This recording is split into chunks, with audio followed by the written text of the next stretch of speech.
We've finally arrived at the time of the year every basketball fan has been waiting for, as the regular season is finally over and the playoffs are about to begin. This is when the intensity gets ramped up, every game means twice as much, and reputations and legacies are on the line for the best teams and players in the game. Sure, the work done in the regular season matters, but the only thing people tend to remember about your season is how it ends, whether that be in dominant fashion or disappointing fashion, so the pressure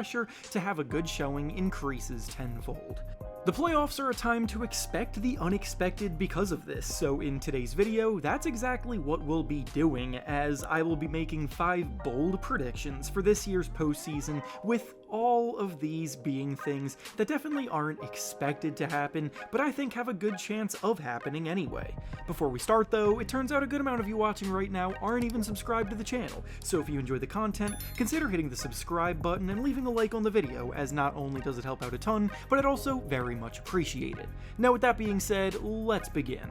Our first bold prediction for the 2025 NBA playoff season is that neither of the top 2 seeds in the Western Conference will make the Western Conference Finals. The 2 teams in question, of course, are the Oklahoma City Thunder and the Houston Rockets, and with the Thunder being far and away the best team in the conference all season long, sitting well above every other team in the standings, this definitely qualifies as a hot take. The Thunder don't have a single glaring weakness, they're truly dominant on both ends of the floor, they have top-end talent leading the way with Shai Gilgeous-Alexander about to win the MVP award, and they have incredible depth at pretty much every position. There isn't a single reason to doubt this team, and in theory they should cruise to the NBA Finals, but the actuality of the sport doesn't always go as planned. With all of that being the case about this Thunder team, the truth is that they are still a squad led by quite a bit of youth and inexperience, and last year was the first taste of playoff action ever for a lot of their key contributors.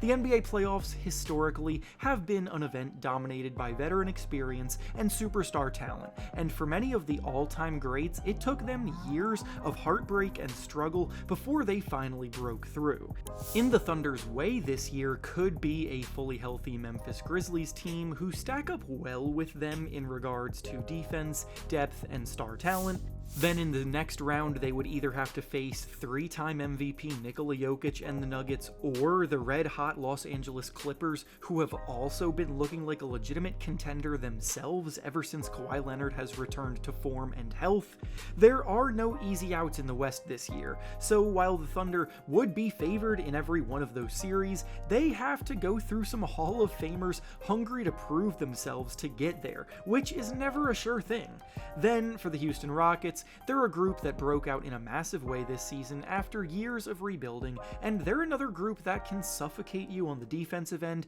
but it's very hard to trust them to consistently be able to outscore the opposition when the lights are brightest. In their path will more than likely be the Minnesota Timberwolves, with Anthony Edwards leading the way in round 1, and then after that, they either have to face the Golden State Warriors, who have been the hottest team in the NBA since trading for Jimmy Butler at the trade deadline, or the Los Angeles Lakers, who now have Luka Doncic in the lineup, who just proved that he could carry a team all the way to the NBA Finals last season, and now he's given the help of LeBron James and a rising Austin Reeves. The Rockets have a very bright future and deserve a lot of credit for locking up the 2 seed, but if I'm being honest, I'm siding with the likes of Anthony Edwards, Steph Curry, Jimmy Butler, Luka Doncic, and LeBron James over them any day.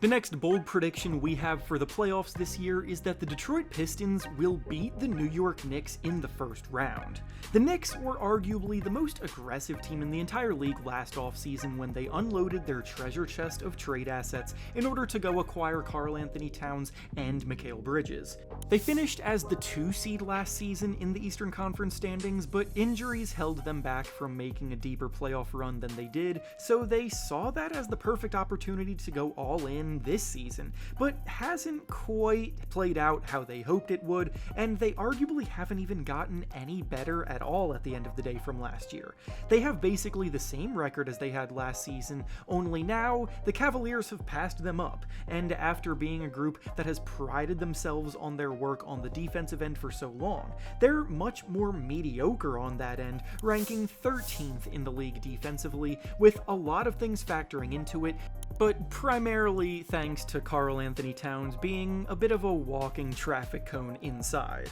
There are clear trade-offs the team made as a result of bringing those two guys in, and along with the sacrifices defensively, they also sacrificed a lot of their depth. The team's starting lineup plays more minutes than any other unit in the league this year, which has been a common theme under head coach Tom Thibodeau in the past, but they don't really have much of a choice this season, and also, just like previous years, their best guys may end up all being worn down when it matters most. The Knicks this year also haven't really matched up well with the league's best teams at all, going a combined 0-10 against the Cavaliers, Celtics, and Thunder overall, proving that they're not on the same tier as those guys at the top who can be in contention. And honestly, they're a lot closer to the Pistons than they are to those elite teams. The Pistons, on the other hand, don't have the experience that comes in handy in playoff basketball, as this is their first playoff appearance since 2019, with a lot of their young core being about to get their first taste of playoff basketball ever. But they're also a team that dominates scoring in the paint,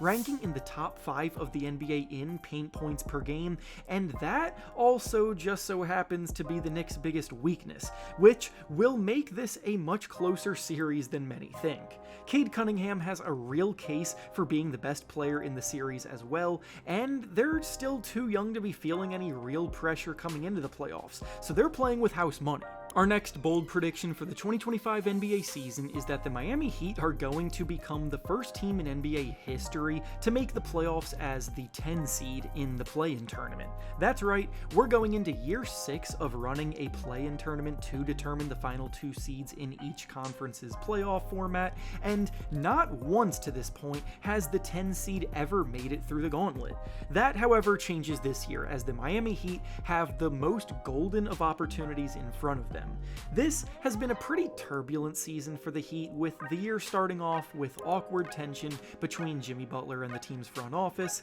things eventually bubbling over into a trade request on his behalf. Following that came a standoff between the two sides, then eventually the trade request was granted and Butler was shipped off to the Golden State Warriors. After the trade went down, it took a while for this team to get used to the change, as they went on to lose 10 games in a row at the beginning of March, but immediately after that losing streak, they then went on to win 6 games in a row, and are headed into the play-in tournament with some momentum. The Eastern Conference is as weak as it has ever been, with 3 very beatable teams ahead of them, and they've got the playoff experience and championship pedigree throughout their lineup to edge out the lack of experience by the others. I'm not saying they have any shot at winning the title here, but Andrew Wiggins is an NBA champion, Tyler Hero and Bam Adebayo have played big roles on NBA Finals teams from the last few years too, and the flaws of the other 3 play-in teams can easily be exploited. The Orlando Magic at full strength would definitely have been a force in the conference,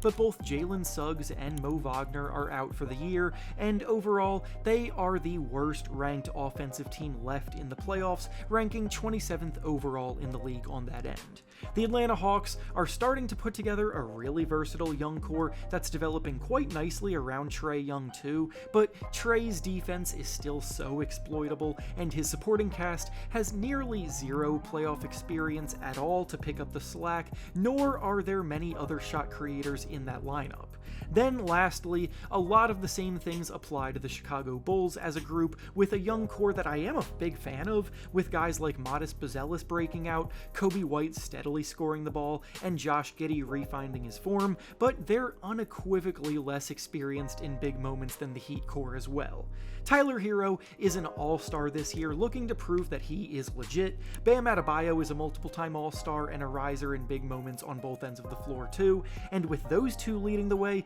plus Andrew Wiggins serving as a nice third option, they stack up with any of the 3 teams ahead of them quite simply. Our next bold prediction for the playoffs this year is that Giannis Antetokounmpo will request a trade unless the Bucks make a deep playoff run this year. This one's not necessarily about the playoffs themselves, but it's about what will result from the playoff outcome for Milwaukee. The Bucks are stuck in a very difficult situation right now that doesn't really have a clear-cut solution. Ever since they won the title back in 2021, things have been progressively getting worse and worse, and they haven't even made it back to the conference finals since that title run either. There was a moment when rumors of a split between Giannis and the Bucks was floating around if they didn't retool quickly around him a few years ago, because his number one goal as a competitor is to be in the mix to win a championship every year. So they then went out and traded for Damian Lillard with the intention of doing just that, which of course silenced those rumors for the time being. Well, we're now at the end of year 2 of the Damian Lillard era in Milwaukee, and there aren't any exciting results to show for it whatsoever.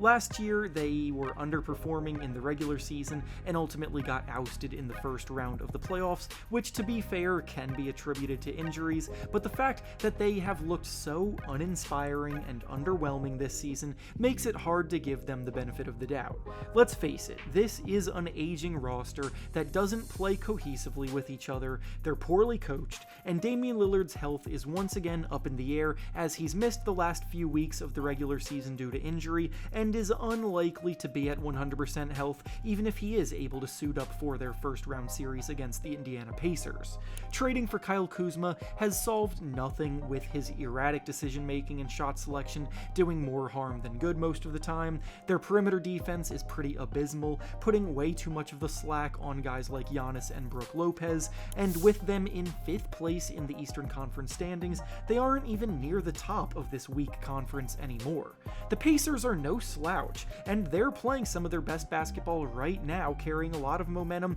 into the playoffs, so if the Bucks lose in the first round again, it's not going to sit well with Giannis at all. Giannis may be saying all of the right things publicly in the media about how he'll never leave Milwaukee and will never request a trade, but I'm sorry, I've just heard that way too many times in the past from other players, only for those players to end up asking out anyway. So to buy into any of those words from these players, you've got to be pretty naive. Giannis has nearly asked out once, and he'll do it again in a heartbeat if the Bucks don't have a chance of contending anymore, so there's a lot riding on this postseason for them.